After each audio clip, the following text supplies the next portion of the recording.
40 million albums sold, 6 Grammy nominations, 1 heart forever broken.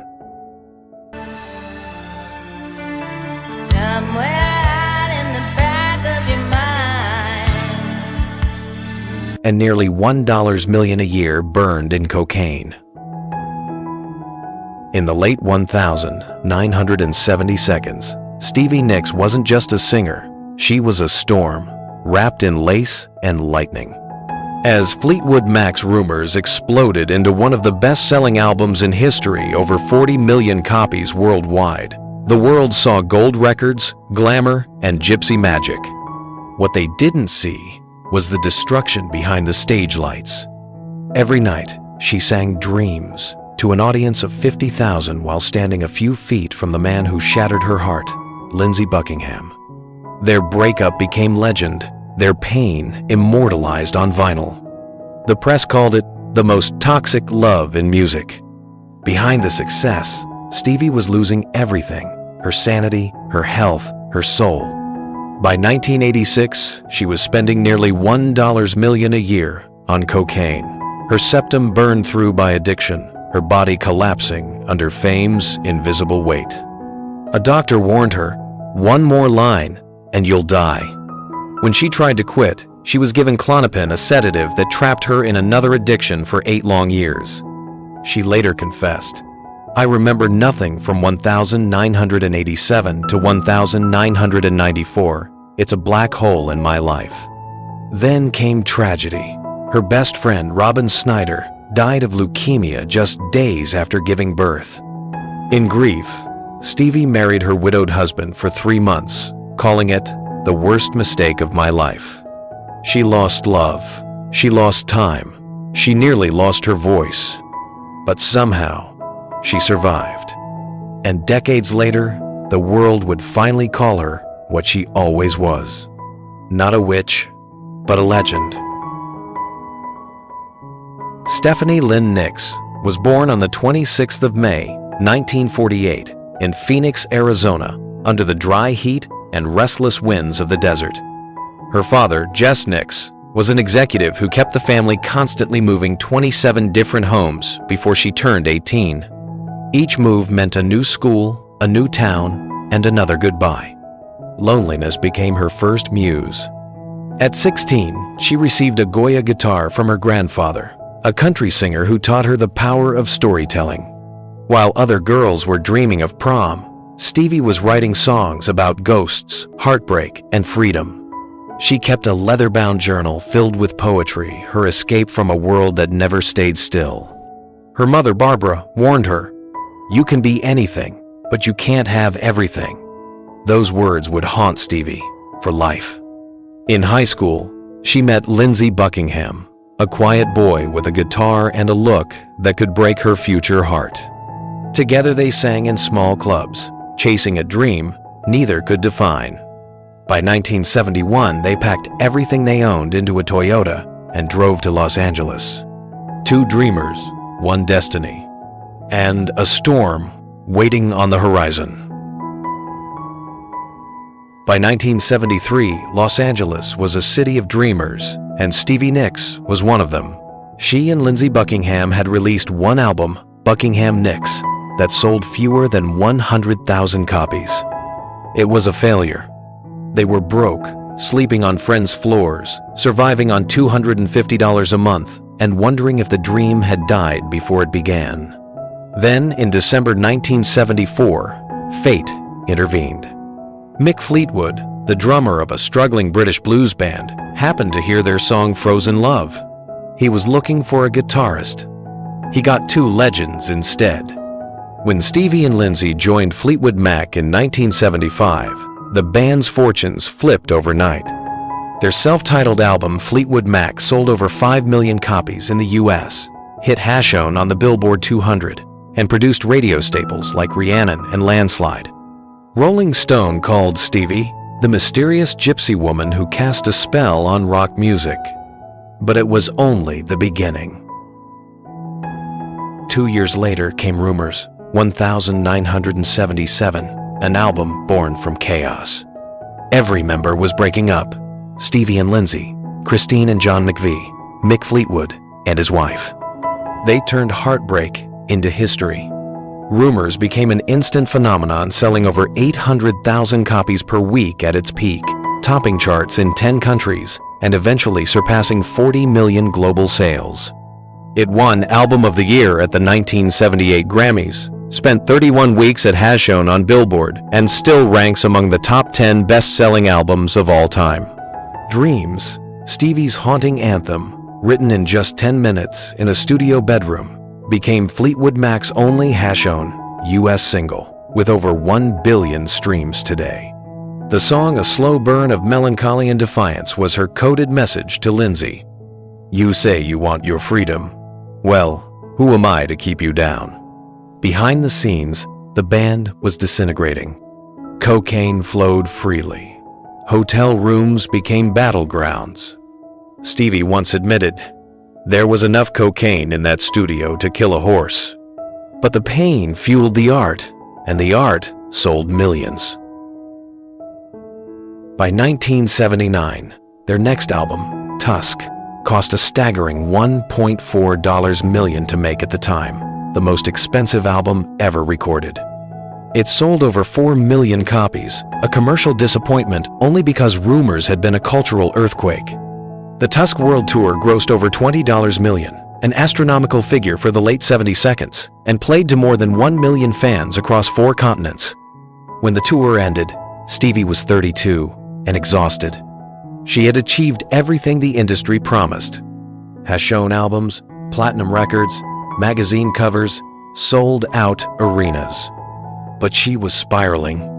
Between 1,975 and 1,982, she says she barely slept more than 4 hours a night, kept awake by fame, adrenaline, and a growing addiction to cocaine. Then came her solo-era proof she didn't need Fleetwood Mac to be a star. Her debut album, Belladonna, 1981, debuted at Has Shown on Billboard, sold over 6 million copies, and produced timeless hits like Edge of 17, Leather and Lace with Don Henley, and Stop Draggin' My Heart, Around with Tom Petty. Critics called it a spellbinding masterpiece, mystical, defiant, and undeniably feminine. At the height of her fame, Stevie was making $250,000 per show, flying private jets across continents, and wearing custom chiffon gowns worth $10,000 each. She was the highest-paid female performer in rock, a witch in heels, ruling an empire of heartbreak. But the empire came at a cost. By 1985, Stevie's cocaine habit consumed nearly $1 million annually, according to her own estimate. Her septum was burned through. Doctors warned her she could die. She described herself as a zombie in silk. Even so, she kept working. Her 1983 album, The Wild Heart, sold 2 million copies, and Rock a Little 1985 added another 1.5 million, but critics noticed her voice cracking, the velvet now fraying. Photographers captured her eyes hollow, her movements slower, her once ethereal aura turning into something haunted. MTV crowned her the queen of rock mystique. But behind every smoky interview, Stevie was fighting to keep her sanity intact. She later said in a rare confession, "We lived in a fairy tale, and every fairy tale has its dark side. Rumours made us rich, but it also cursed us. We traded our souls for a record deal, and we got exactly what we asked for." By the end of the 80 seconds, Stevie had achieved what no other woman in rock had done. 7 platinum albums, 22 top 40 singles, over 120 million records sold collectively with Fleetwood Mac, and countless imitators, from Courtney Love to Florence Welch. But she didn't feel victorious. She felt empty. She had everything and nothing left inside. By 1986, Stevie Nicks was standing at the top of the world and the edge of a cliff. Her solo tour for Rock a Little had grossed over $25 million. Her image was on the cover of Rolling Stone 5 times, and Fleetwood Mac had sold more than 120 million records worldwide. But behind the velvet shawls and stage lights, she was crumbling. She had just come out of a whirlwind relationship with Joe Walsh of the Eagles, the man she once called the love of my life. When it ended, she didn't write a song. She reached for a line of cocaine. And there were many. At her peak, Stevie admitted to spending approximately $1 million a year on cocaine, about $20,000 a week, $2,800 a day. Her hotel bills and drug tabs blurred together. She once calculated that she had spent over $3 million on drugs in total, enough to buy 3 mansions in Malibu. Doctors warned her repeatedly, "Your heart can't take it. Your nose is gone." By 1986, her septum had literally burned through. She would later say, "One more line and I would have died." Literally. In the same year, she entered the Betty Ford Center, one of the most expensive rehabilitation clinics in America. $26,000 for a 30-day program. She checked in under her own name, refusing to hide. But the cure became another curse. Her doctor prescribed Klonopin, a tranquilizer meant to calm her nerves after cocaine withdrawal. It worked too well. Stevie became addicted again, this time to a drug that dulled her mind instead of feeding it. For 8 years, from 1986 to 1994, she lived in a haze. She gained 45 pounds, forgot how to write songs, and lost her spark. She described it later. "I was a walking zombie. I wrote nothing. I felt nothing. I remember almost nothing from those years." During this period, she released The Other Side of the Mirror, 1989. An album critics said felt hollow, like a ghost trying to sing. It sold 1 million copies, a shadow of her past glories. When Fleetwood Mac attempted to reunite in 1990 for Behind the Mask, tensions with Lindsey Buckingham flared again. He refused to tour with her. She refused to apologize. The magic was gone. Then came a tragedy that shattered what little was left of her spirit. In 1981, her closest friend and confidant, Robin Snyder, died of leukemia just days after giving birth to a baby boy. In grief and confusion, Stevie did the unthinkable. She married Robin's widowed husband, Kim Anderson, 3 weeks later. She said she did it to take care of Robin's child, but the marriage lasted just 3 months.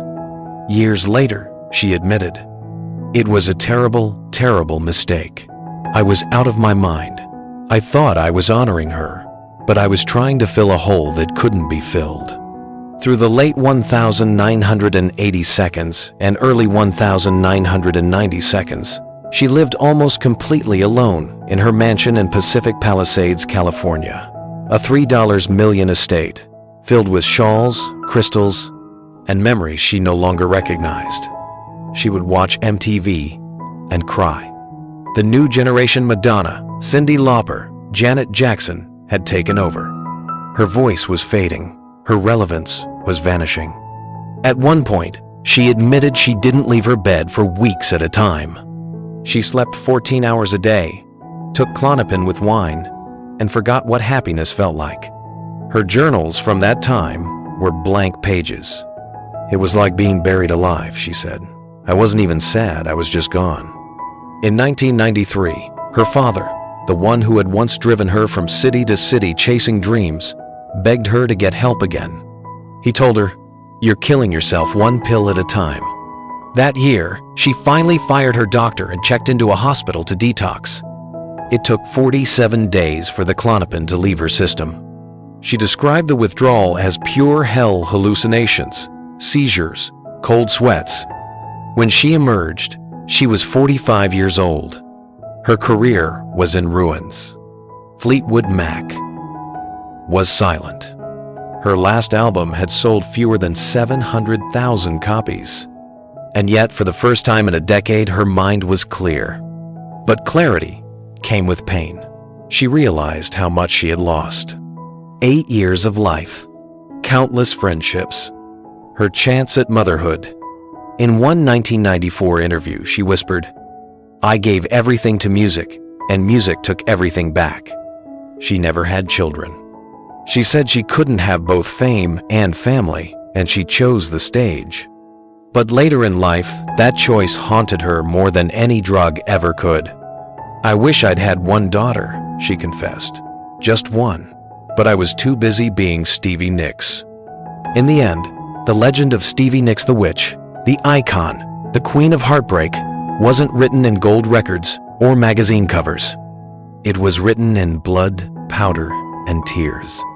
By 1995, the woman who once ruled the stage in chiffon and moonlight was a ghost in her own house. But ghosts don't die easily. And somewhere in that silence, a voice began to whisper again. A voice that had survived cocaine, Klonopin, heartbreak, and time itself.